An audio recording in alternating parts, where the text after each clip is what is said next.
Aqui já uma excelente contextualização sobre a situação económica.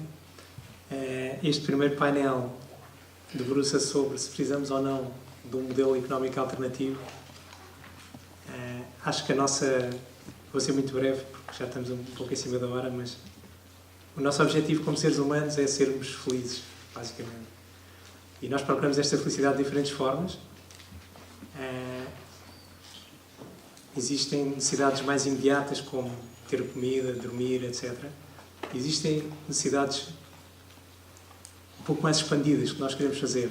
Passar tempo com a nossa família, passar tempo com a natureza, sei lá, criar, fazer alguma coisa com artes, procurar algo acerca da nossa existência neste universo.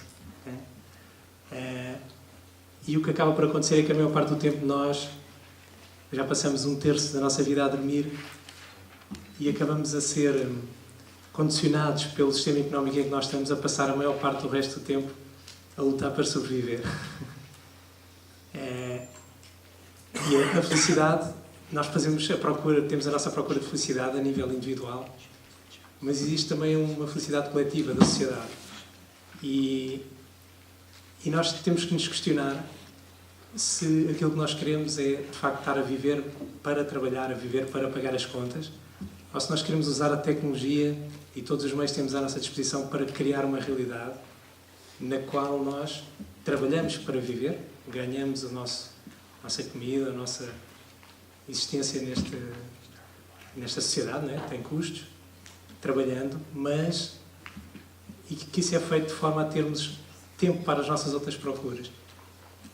Porque se nós analisarmos para trás, não está a existir esta tendência. Todos nós ou temos filhos ou temos amigos que têm filhos. Portanto, pelo rumo que a economia está a levar, parece claramente um rumo não sustentável. Há uns anos atrás, se recuarmos para antes da crise, se recuarmos aí para 2008, 2007, havia mais a perspectiva em Portugal que poderia haver um percurso ascendente na sociedade.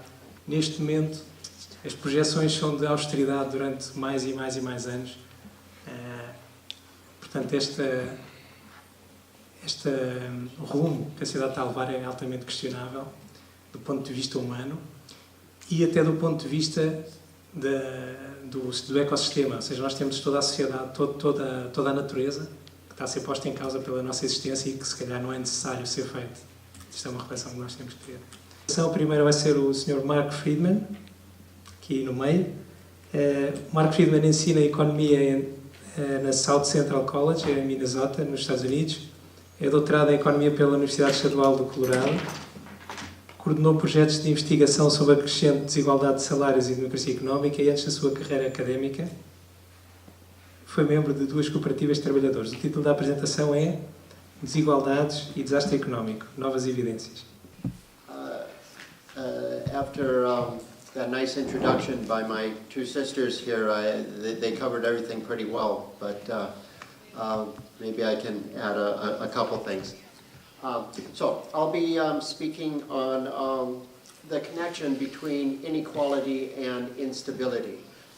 Is there a connection? Does one cause the other? Let's take a look. How do I... Okay. A lot of economists are looking at the question now, because the world is suffering still from the economic disasters that occurred in 2007 and 2008. But there's an economist by the name of Emmanuel Says from... Perfect, thank you. Great. Okay. He's from Berkeley and University of Paris, and he came up with this diagram that has been very much reproduced. Is this yeah. This is from the United States. I apologize, a lot of the examples I'll be using are from the United States, which I'm most familiar with. But anyway, we see in this point, era of time, we have relatively low inequality. So this is the top income share of the top 1% of income earners in the United States. So here we have the immediate post-war period that a lot of observers see as kind of a golden era where the United States had relatively shared prosperity. Incomes were growing, but everybody's income was growing. And that was accompanied with a relatively low share going to the upper 1%.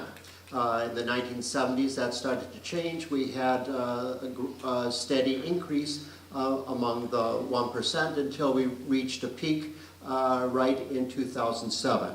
Well, when was the last time we had a peak like that? Well, in 1929, and everybody knows what happened in 1929. That was, of course, the beginning of the Great Depression. So, the connection seems almost unavoidable, but we need more than that. We need a little bit more evidence. In fact, other economists that are looking at the question, if they looked at all recessions, they had a hard time finding a really steady pattern as emerged in American history.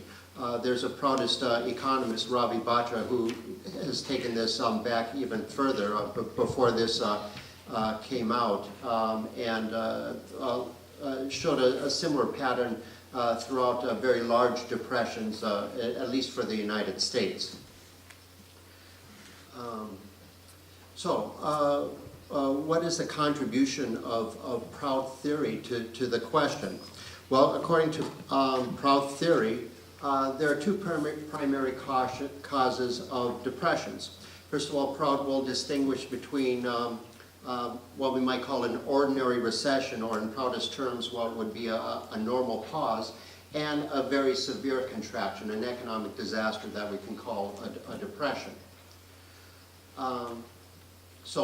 First of all, concentration of wealth is the primary cause according to Proud theory, and that is generally accompanied by various forms of exploitation that contributes to the contraction and suffering of the people. A related factor is a blockage in the circulation of money. In Proudest terms, Proudest literature uses the term rolling of money, becomes stopped for various reasons. And that is what spreads the crisis. In the United States, there's an expression, well, how did the disaster spread from Wall Street to Main Street? Main Street is a common name for a street in main commercial districts in small towns in the U.S. So when the circulation money becomes blocked, that's when a financial disaster spreads through the rest of the economy. We need to try to establish some kind of mechanism. Well, how does it happen? How does simply the concentration of income and wealth cause an economic disaster? Well, there are different theories that have been circulating among various economists. A common one is the idea of political capture. The wealthy tend to lobby for things that increase their wealth, not surprisingly. And as they become more and more wealthy, they have more ability to influence the political sphere. They lobby for tax relief, pro-globalization, anti-labor kinds of policies, and most destabilizing, deregulation of the financial industry. And that is generally accompanied by stagnant or declining average wages, as we've been seeing in the United States and a lot of other countries also. From that golden era that I talked about before, Americans have been accustomed to continually rising standards of living. People want to maintain their levels of consumption.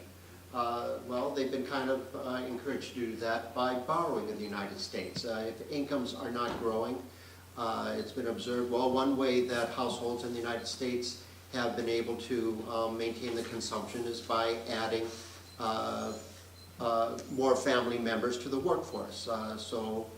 Spouses have been joining the workforce in the 70s and 80s and so forth. Unless we start subscribing to polygamy, that's going to be somewhat limited for most households. So the next strategy that was used by households was to borrow more. And with an increasing concentration of wealth, wealthy are looking for something to do with their surplus money. It works out very well, right? For the wealthy, not only are they concentrating their income, but then ensnaring the rest of the population in debt. Another factor is greater risk preference on the part of the wealthy. Most people of average incomes are going to be relatively careful with their savings. Their retirement depends on their savings being present. The very wealthy don't think that their future consumption is going to be dependent on their extra savings, and so they're going to be looking for maximum profit from their investments. They will be very much more willing to take on riskier investments.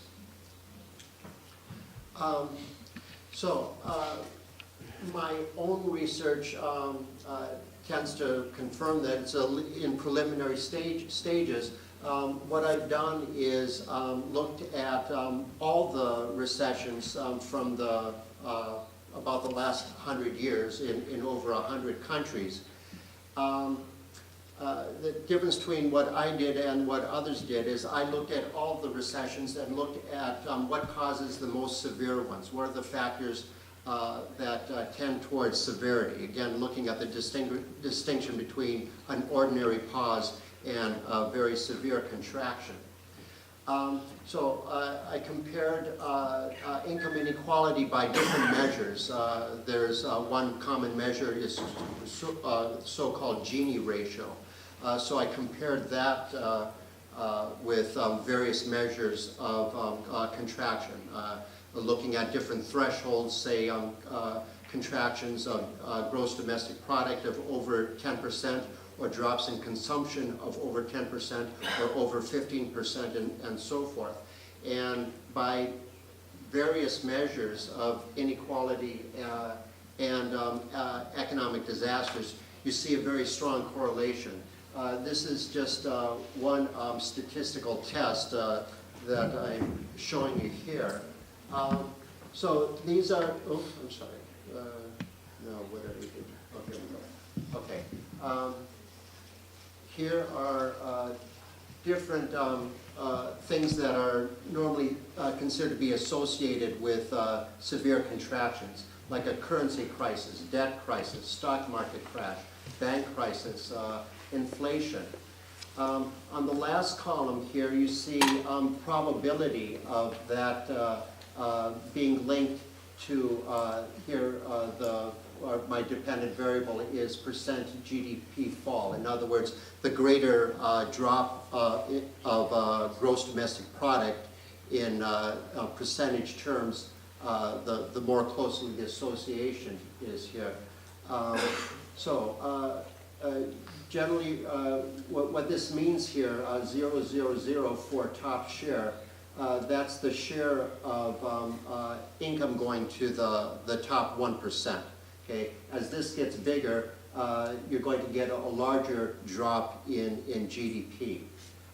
So that correlation, this 000, what that means, I'm sorry to get technical on you, but that is connected to what's known as statistical significance. So that means there's almost no probability that they're unconnected. Or putting it another way, it's an almost 100% probability that there is a causal link.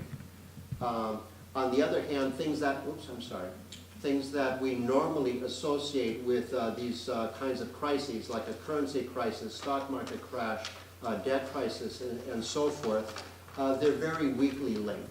Matter of fact, these would not be considered statistically significant at all. The closest we have is inflation crisis. That would be considered statistically significant. So if we have a hyperinflation, yes, that can be associated with a severe downturn.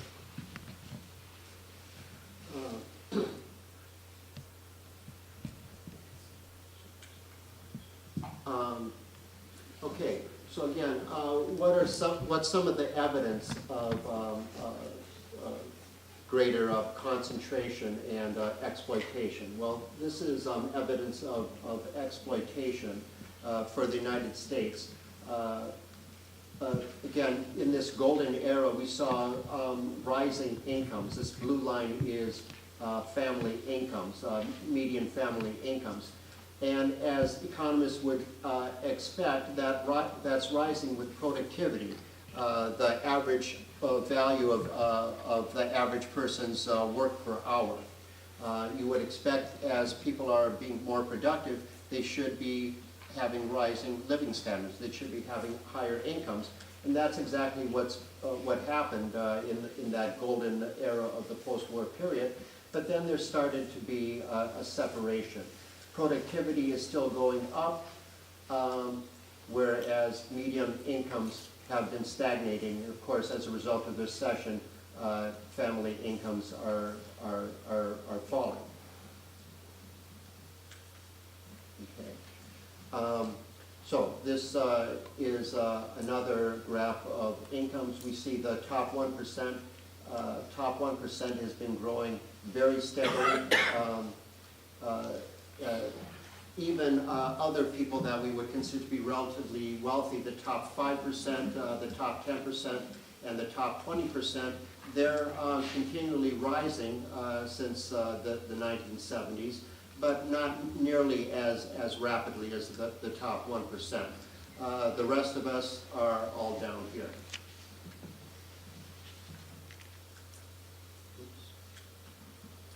So other evidence of, yes, evidence of exploitation. How did it manifest in the United States, at least? I think there are similar things in Europe before the crisis. Poor neighborhoods, neighborhoods where people could not get home loans if their life depended on it beforehand, were now specifically targeted for lending. It was discovered that if the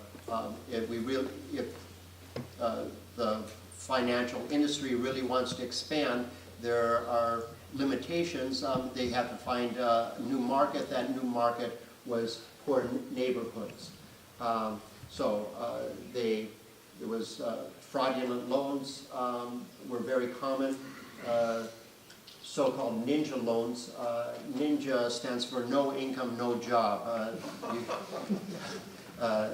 There was no verification required for mortgages of over $500,000. That's going to be a better alternative than laying people off. Co-ops are more oriented towards the local economy also. They're more resistant to international contagions.